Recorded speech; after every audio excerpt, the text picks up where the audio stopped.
നമസ്കാരം, എല്ലാവർക്കും എൻ്റെ യൂട്യൂബ് ചാനലിലേക്ക് സ്വാഗതം.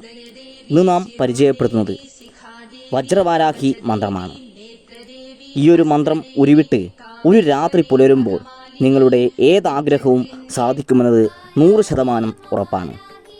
നിങ്ങൾ ഉദ്ദേശിക്കുന്ന കാര്യം ക്ഷണനേരം കൊണ്ട് സാധിച്ചു തരുന്ന ഒരു മന്ത്രമാണ് ഇത്. നിങ്ങൾ ഇതുവരെ ഈ ചാനൽ സബ്സ്ക്രൈബ് ചെയ്തിട്ടില്ലെങ്കിൽ സബ്സ്ക്രൈബ് ചെയ്യുകയും നിങ്ങളുടെ വിലയേറിയ കമൻറ്റുകൾ രേഖപ്പെടുത്തണമെന്നും ലൈക്ക് അടിക്കണമെന്നും വിനീതമായി അഭ്യർത്ഥിക്കുകയാണ്. നല്ലവരായ പ്രേക്ഷകർക്ക് ഒരു ആഗ്രഹം സാധിച്ചെടുക്കുവാൻ നിങ്ങൾക്ക് ഈ മന്ത്രം ഉപയോഗിക്കാം. ദുരുപയോഗം ചെയ്യരുത്. പെട്ടെന്ന് പ്രസാദിക്കുന്ന ഒരു ദേവതയാണ് വാരാഹി അമ്മ. ഈ വീഡിയോ മുഴുവൻ കണ്ടാൽ നിങ്ങളുടെ ജീവിതത്തിൽ ഒട്ടേറെ മാറ്റങ്ങൾ കൊണ്ടുവരാൻ കഴിയും. 100% ഉറപ്പാണ് ഈ മന്ത്രം ഫലിച്ചിരിക്കും.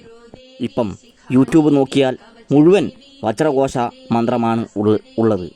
അതിൽ നിന്നും വ്യത്യസ്തമായുള്ള പെട്ടെന്ന് ഫലപ്രാപ്തി ലഭിക്കുന്ന മന്ത്രമാണ് പരിചയപ്പെടുത്തുന്നത്. യഥാർത്ഥമായ ഒരു മന്ത്രത്തെയാണ് ഇവിടെ പരിചയപ്പെടുത്തുന്നത്. പൂർണ്ണതയും രഹസ്യ സ്വഭാവമുള്ള മന്ത്രത്തെ നിങ്ങൾക്ക് വേറെ എവിടെ നിന്നും കാണാൻ കഴിയില്ല. ഒരു രഹസ്യ സ്വഭാവമുള്ള മന്ത്രത്തെയാണ് നിങ്ങൾക്ക് മുന്നിൽ ഇന്ന് എത്തിക്കുന്നത്. ഈ മന്ത്രം ദിനം പ്രതി ഉരുവിട്ടാൽ വീട്ടിലും സ്ഥാപനത്തിലും ധനം വന്ന് നിറയുമെന്നതിൽ ഒരു സംശയവുമില്ല. ലോട്ടറി ഭാഗ്യം പോലുള്ള എല്ലാം അടിക്കാൻ ഈ മന്ത്രം ഉപയോഗിക്കാവുന്നതാണ്. മന്ത്രം ഒന്ന് മനസ്സിലാക്കാം. ഓം ശ്രീഭൂതേ വാം ജാം രാം മഹാ വജ്രവാരാഹി അതിഗുഹ്യേ ദണ്ഡനാദേ ത്രിപാദേ സ്വരൂപിണി ഹ്രാം സ്വഹ. ഓം ശ്രീഭൂതേ വാം ജാം രാം മഹാ വജ്രവാരാഹി അതിഗുഹ്യേ ദണ്ഡനാദേ ത്രിപാദേ സ്വരൂപിണി ഹ്രാം സ്വഹ. ഇതാണ് മന്ത്രം.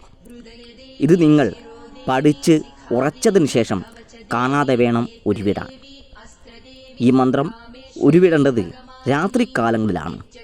കിടന്നുറങ്ങുന്നതിന് മുൻപ് വൃത്തിയും ശുദ്ധിയുമുള്ള സ്ഥലത്ത് ഇരുന്ന് വേണം ജപിക്കാൻ. മന്ത്രം ഉരുവിട്ട് പുലരുമ്പോൾ നിങ്ങൾക്ക് നല്ലൊരു വാർത്ത ലഭിച്ചിരിക്കും. അത്രയ്ക്ക് ശക്തിവക്തമായ ദേവതാ മന്ത്രമാണ് ഇത്. ഈ മന്ത്രം 21 തവണ രാത്രികാലങ്ങളിൽ വൃത്തിയുള്ള എവിടെയെങ്കിലും ഇരുന്ന് ജപിക്കുക. വജ്രവാരാഹി അമ്മയെ മനസ്സിൽ സങ്കൽപ്പിച്ച് ഉരുവിടുക. മന്ത്രാവസാനം കാര്യസാധ്യം പറഞ്ഞു വേണം ജപം നിർത്താൻ. ഇങ്ങനെ 21 ദിവസക്കാലം മാത്രം ഉരുവിടണമെന്നാണ് പറയപ്പെടുന്നത്. ഈ മന്ത്രത്തിന് വ്രതാനുഷ്ഠാനങ്ങൾ ഒന്നും തന്നെ ഇല്ല. ചുവന്ന വസ്ത്രം ധരിച്ചോ ചുവന്ന വിരിപ്പോ വിരിച്ച് ജപിക്കുന്നത് അത്യുത്തമമാണ്. 21 ദിവസം മാത്രം ജപിച്ച് കഴിഞ്ഞ് ഏതെങ്കിലും ദേവീക്ഷേത്രത്തിൽ താമരപ്പൂവോ ചുവന്ന പട്ടോ സമർപ്പിച്ചാൽ ജീവിതത്തിൽ ഉടനീളം ദേവിയുടെ അനുഗ്രഹം ലഭിക്കുമെന്നത് 100% തീർച്ചയാണ്. അത്രയ്ക്കും ശക്തിവക്തമായ ഒരു മന്ത്രമായതുകൊണ്ട് തന്നെയാണ് നിങ്ങളുടെ മുന്നിൽ ഞാൻ ഇന്ന് വന്നിരിക്കുന്നത്. എല്ലാവർക്കും ഈ മന്ത്രം ഇഷ്ടപ്പെട്ടു എന്ന് കരുതപ്പെടുന്നു. നന്ദി, നമസ്കാരം.